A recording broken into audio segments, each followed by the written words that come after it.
Welcome to the first online video lecture. My name is Syed Musannif Shah and I am a lecturer in Edwards College. Today I present my first topic, that is stoichiometry. तो पहले हम stoichiometry को define करते हैं इस तरह: the branch of chemistry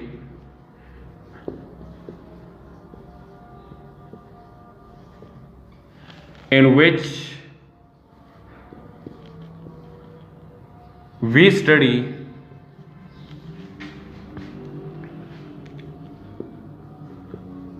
the quantitative measurements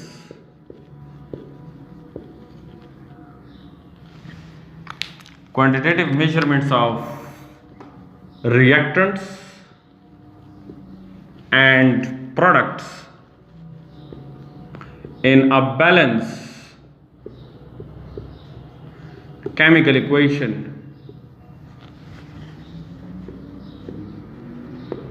is called stoichiometry.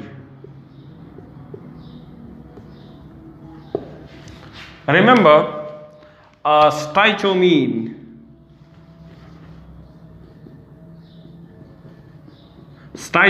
elements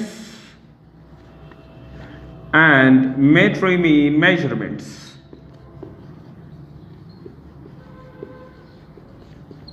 Stoichio mean elements and metry mean measurements. तो पहले आ जाते हैं एलिमेंट्स के पास।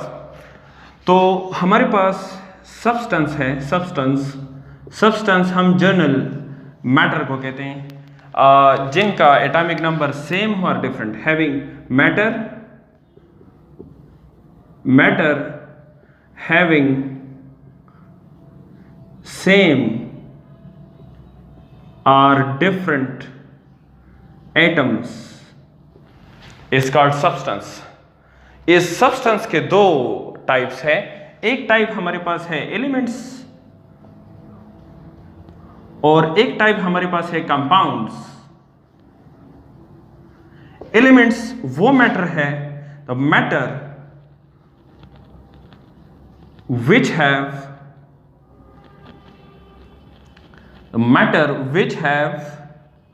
same atoms, or compounds matter which have different atoms or different atomic numbers, that is called compounds. The second term is measurements. हम इसके तफसील में नहीं जाएंगे कि एलिमेंट्स और कंपाउंड्स, क्योंकि ये तो 9th और 10th में आप लोगों ने पढ़ा होगा। तो हम आ जाते हैं मेजरमेंट्स की तरफ। तो ये जो मेजरमेंट्स हैं,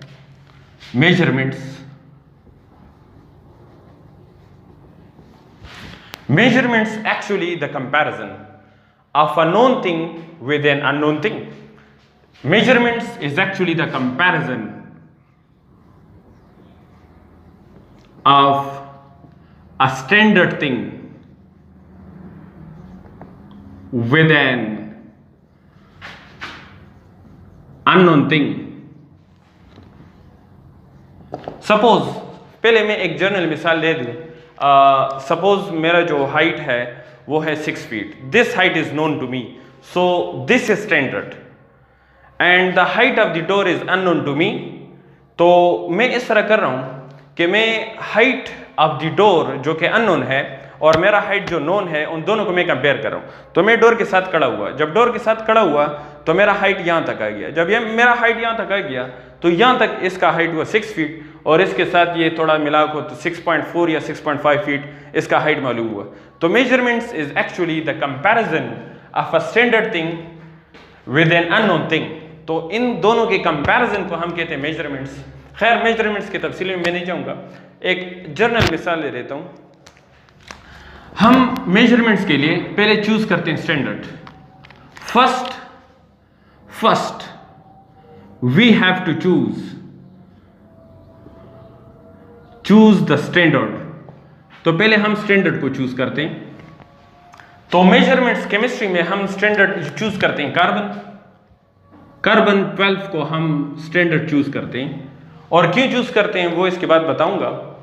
तो सपोज मैं एक मिसाल दे दूं, सपोज हमारे पास ये एक बैलेंस है और इसमें एक पेन में मैंने डाल दिया स्टैंडर्ड यानी कार्बन 12 और दूसरे में मैं डालूंगा अननोन, जो अननोन एलिमेंट्स है उसमें डालूंगा और दोनों को मैं आपस में कंपेयर करूंगा। जब दोनों को मैं आपस में कंपेयर करूंगा तो अननोन का मास पता चल जाएगा। So this process called measurement. Suppose मैं एक जनरल सा मिसाल ले लेता हूं। सपोज ऑक्सीजन का मास मैंने मालूम करना है। ऑक्सीजन मेरे लिए जो है वो अननोन है। ऑक्सीजन का मास मेरे लिए अननोन है। सपोज मुझे नहीं पता कि ऑक्सीजन का मास जो है वो 16 AMU है, तो मैं ऑक्सीजन का मास मालूम करना चाह रहा हूं। तो मैंने इधर डाल दिया कार्बन जो कि 12 AMU है और इधर डाल दिया ऑक्सीजन जो कि 16 AMU है। तो लाजमन बात है 16 AMU वाला डाउन जाएगा और कार्बन वाला ऊपर जाएगा। फिर मैंने इस तरह किया कि मैंने इसमें दूसरा कार्बन डाल दिया, तो ये कितना हुआ? ये हुआ 24 AMU और ये 16 AMU। तो अब ये कार्बन वाला डाउन जाएगा, ये वाला ऊपर जाएगा। फिर मैंने इसमें एक और ऑक्सीजन डाल दिया, तो ये क्या हुआ? 32 AMU और ये हुआ 24 AMU कार्बन। तो अब ये ऑक्सीजन वाला डाउन जाएगा। तो इस तरह मैंने किया कि इसमें एक और कार्बन डाल दिया, तो ये हुआ 36 AMU और ये हुआ 32 AMU। अब कार्बन वाला डाउन जाएगा। फिर मैंने इस तरह किया कि मैंने इधर एक और ऑक्सीजन डाल दिया, तो ये हुआ 48 AMU। तो अब ये ऑक्सीजन वाला डाउन जाएगा। फिर मैंने इसमें एक और कार्बन डाल दिया, तो ये हुआ 48 AMU। तो दोनों बैलेंस हो गए।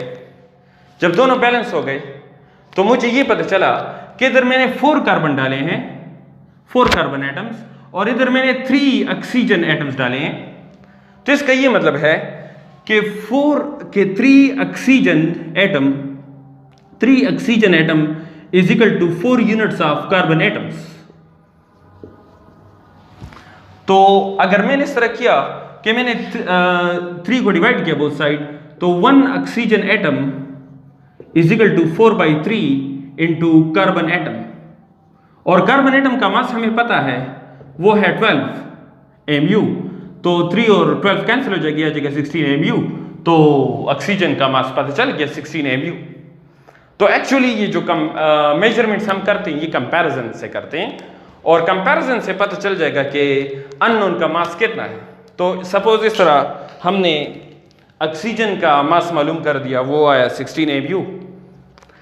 तो कार्बन को हम एज अ स्टैंडर्ड चूज करते हैं और कार्बन के मास को हम कहते हैं एब्सोल्यूट एटॉमिक मास।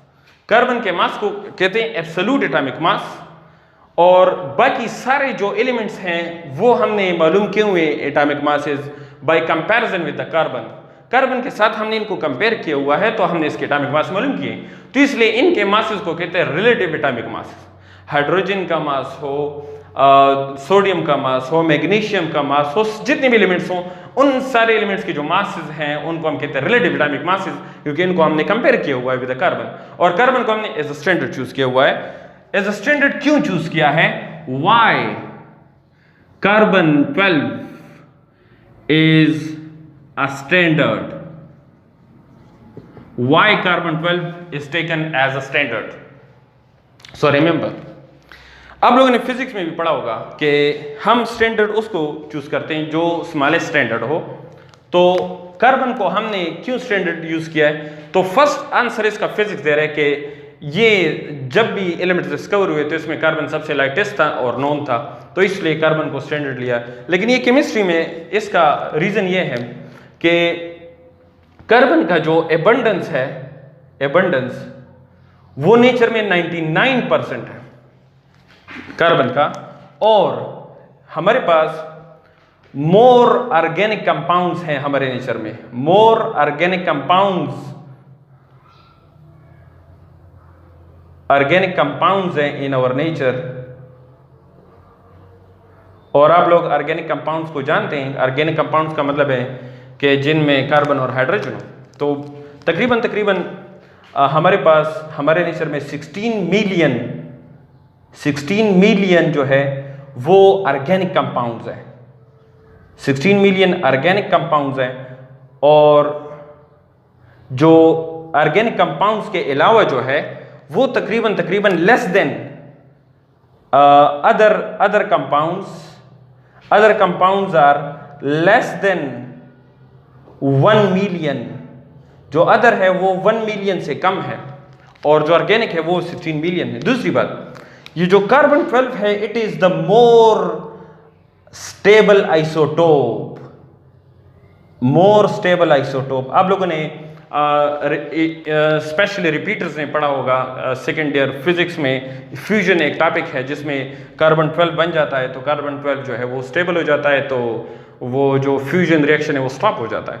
तो carbon 12 is a stable isotope of carbon, so that is why we take carbon 12 as a standard in measurements.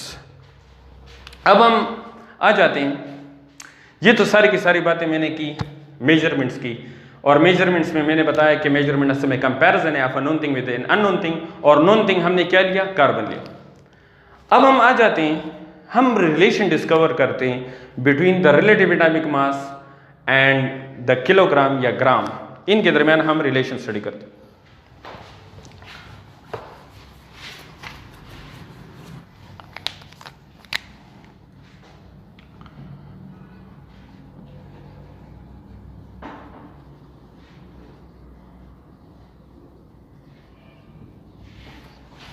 Now we are studying the relation between atomic mass unit and gram. आप लोगों ने पढ़ा होगा physics में, हम इसको कहते हैं यूनिफाइड मास, केमिस्ट्री में इसको कहते हैं एटॉमिक मास यूनिट। क्यों स्टडी कर रहे हैं? क्योंकि हमें पता है कि atomic mass unit is a microscopic unit and gram is a macroscopic unit. For the accuracy purposes we have to study the atomic mass unit. जितना यूनिट स्मॉलर होगा उतनी एक्यूरेसी जो है वो ज़्यादा होगी, और जितना यूनिट बड़ा होगा उतनी एक्यूरेसी ख़राब होगी। तो इसलिए हम जो है for accuracy terms we study atomic mass unit. तो हमें पता है कि mass of 1 carbon atom is equal to 12 AMU, ये हमें पता है। Mass of 1 carbon atom is 12 AMU। तो इस तरह करें कि इस 12 को बहुत सा डिवाइड करें, तो मैंने 12 को इधर भी डिवाइड किया और 12 को इधर भी डिवाइड किया, तो 12 और 12 कैंसिल हो गए, तो ये आ जाएगा 1 एटॉमिक मास यूनिट। तो 1 atomic mass unit is equal to 1/12 of the mass of 1 carbon atom. This is label is equation number first. तो ये हमारे पास हुआ equation number first. 1 AMU is equal to 1/12 to the mass of the 1 carbon atom. And we already defined mole in the 9th class, in the math class. 1 mole of carbon atom is equal to 12 gram. आप लोगों ने definition पढ़ा होगा कि when the atomic mass or molecular mass is expressed in grams, that is called 1 mole. जब भी हम atomic mass या मॉलिक्यूलर मास को ग्राम में एक्सप्रेस करें, दैट इज कॉल्ड 1 मोल। और आपको ये भी पता है कि 1 मोल जो है इनमें कितने पार्टिकल होते हैं। 1 mole of carbon atom consist of 6.02 into 10⁻23 atoms, we know that. तो अगर हम देखें 1 मोल में 12 ग्राम होते हैं और 1 मोल में 6.202 into 10⁻23 एटम्स होती हैं। तो अगर आप देखें इनके लेफ्ट हैंड साइड जो है वो सेम है, अगर इनके लेफ्ट हैंड साइड सेम है तो इसका मतलब यह है कि इनके राइट हैंड साइड भी सेम होंगे। This is called transitive property. Left hand side same होंगे तो राइट हैंड साइड भी सेम होंगे। इसका ये मतलब हुआ, it implies that 6.02 into 10⁻23 atoms का जो मास है वो है 12 ग्राम। तो 6.02 into 10⁻23 एटम्स का जो मास है वो है 12 ग्राम। लेफ्ट हैंड साइड बराबर है तो राइट हैंड साइड भी बराबर होंगे, तो राइट हैंड साइड मैंने बराबर लिखे। अब ये सुने, इतने ज्यादा एटम्स का मास 12 ग्राम है, इतने ज्यादा एटम्स का मास 12 ग्राम है। तो अगर हमसे कोई पूछे कि 1 एटम का मास कितना होगा, तो हम इस तरह करेंगे कि 6.02 into 10⁻23 को बहुत सारे डिवाइड करेंगे। जब बहुत सारे डिवाइड करेंगे तो 1 कार्बन एटम का मास आ जाएगा। तो चलो डिवाइड कर लें, तो डिवाइड ऑन 0 डिवाइड कर देंगे, इधर भी डिवाइड हुआ और इधर भी डिवाइड हुआ 6.02 into 10⁻23। तो इधर और इधर क्या हुआ, कैंसल्ड। तो यह आ जाएगा 1 कार्बन एटम का जो मास है वो आ गया 12 gram divide by 6.02 into 10 power 23 ग्राम। ये हमारे पास आ गया। अब ये हमारे पास जो रिलेशन आ गया, ये जो रिलेशन हमारे पास आ गया 1 carbon atom mass is equal to 12 gram divide by 6.02 into 10 power 23। अब इसको इक्वेशन 1 में पुटिंग करें। जब आप इक्वेशन 1 में इसको पुटिंग करेंगे तो ये क्या आ जाएगा, देखिए पुटिंग इन इक्वेशन नंबर 1, तो ये आ जाएगा 1 mu is equal to 1/12 to the mass of 1 carbon atom. तो इधर हम पुट कर लेंगे 12 gram divide by 6.02 into 10 power 23, ये हम पुट कर लेंगे इधर। तो इधर ये 12 और 12 क्या हो जाएगा, कैंसल्ड हो जाएगा। तो यह आ जाएगा 1 mu is equal to 1/6.02 into 10 power 23 grams. That is the relation between gram and atomic mass unit. तो चलो इसको कैलकुलेटर से डिवाइड करें। जब आप इसको कैलकुलेटर से डिवाइड करेंगे तो यह आ जाएगा 1.66 into 10 power -24 gram. That is the relation between gram and atomic mass unit. तो इनके दरमियान रिलेशन आई है। अगर हमसे कोई पूछे कि 1 ग्राम में कितने एटॉमिक मास यूनिट होंगे 1 ग्राम में, तो 1 ग्राम इस तरह करें कि इस 1.6 को बहुत से डिवाइड करें। तो जब आप 1.6 को डिवाइड करेंगे तो यह आ जाएगा 1 atomic mass unit divide by 1.66 into 10 power -24 is equal to 1 gram. तो this is the relation between gram and atomic mass unit. That is the relation between gram and atomic mass unit. तो एक हमारे पास macroscopic unit है और एक हमारे पास है microscopic unit. अच्छा, तो ये 1 एटॉमिक मास यूनिट और ग्राम के दरमियान जो है वो रिलेशन आ गया। अब इसका जो जनरल रिलेशन हम लिख सकते हैं वो इस तरह लिख सकते हैं कि n atomic mass unit divide by 1.66 into 10 power -24 is equal to n gram. That is the general relation. अब इन रिलेशंस पे ईटा में एमसीक्यूज आते हैं और ईटा में जो एमसीक्यूज आता है वो इस तरह आता है कि ईटा में जो एमसीक्यूज आएगा वो इस तरह आएगा कि how many grams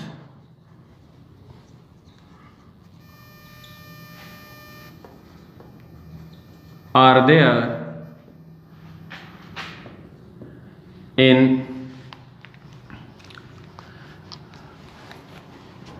how many mu are there in 1.66 gram of sodium? How many mu atomic mass unit are there in 1.66 gram? तो आपको पता है कि आपके पास mu और इसके दरमियान जो रिलेशन है वो आपको पता है कि 1 mu जो है 1 mu वो बराबर है 1.66 इंटू 10 पावर -24 ग्राम, इसके बराबर है। 1 mu आपके पास इसके बराबर है। तो अगर मैं इस तरह करूं this the relation between atomic mass unit and gram, तो इस तरह करें कि 1.66 इन 10 पावर -24 को बहुत सा डिवाइड करें। तो अगर मैं इसको बहुत सा डिवाइड कर देता हूं तो यह आ जाएगा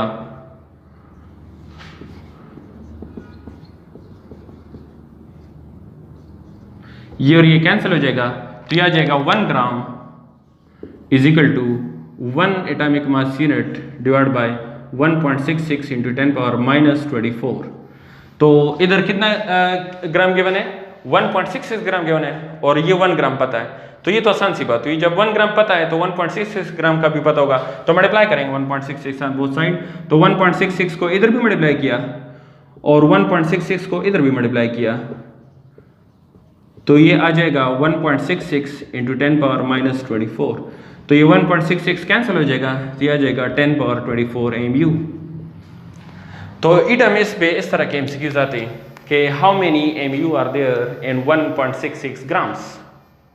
अच्छा, इस क्वेश्चन को मैं थोड़ा सा उल्टा कर देता हूं। अच्छा, इस क्वेश्चन को हम थोड़ा सा उल्टा कर देते हैं। ये क्वेश्चन इस तरह आ जाएगा ईटा में कि how many grams are there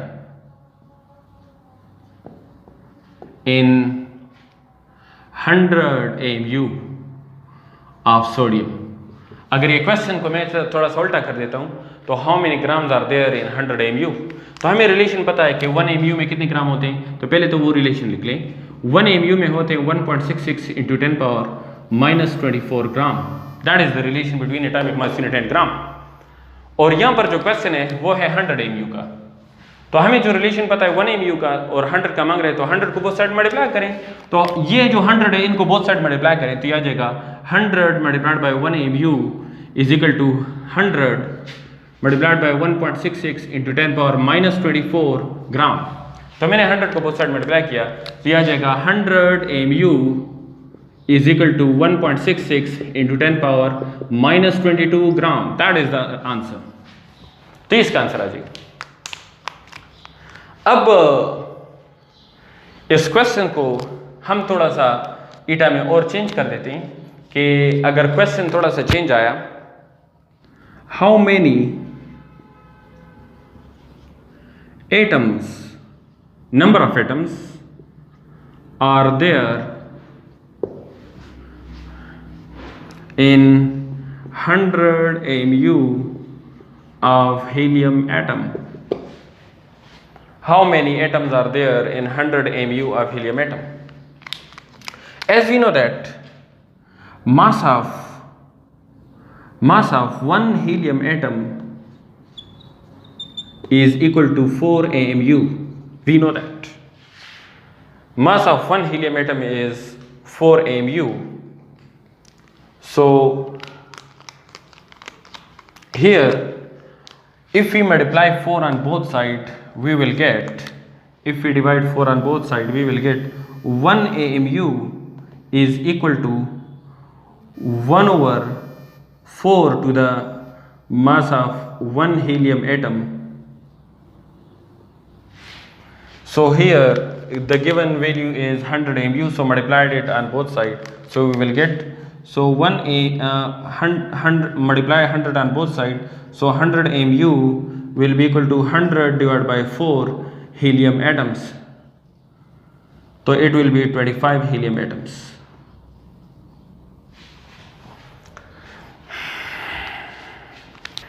अच्छा, तो 100 AMU में हमारे पास होते हैं 25 हीलियम एटम्स। अच्छा, इस तरह के और भी MCQs आते हैं, लेकिन इसमें और MCQs आप लोग खुद कर लें, बस सिर्फ ये रिलेशन याद रखें कि 1 AMU में जो है वो कितने ग्राम्स होते हैं, तो ये 1 AMU और ग्राम का रिलेशन याद रखें, तो इंशाल्लाह इस पर आप लोग हर MCQs को आसानी से ईटा में सॉल्व कर सकते हैं।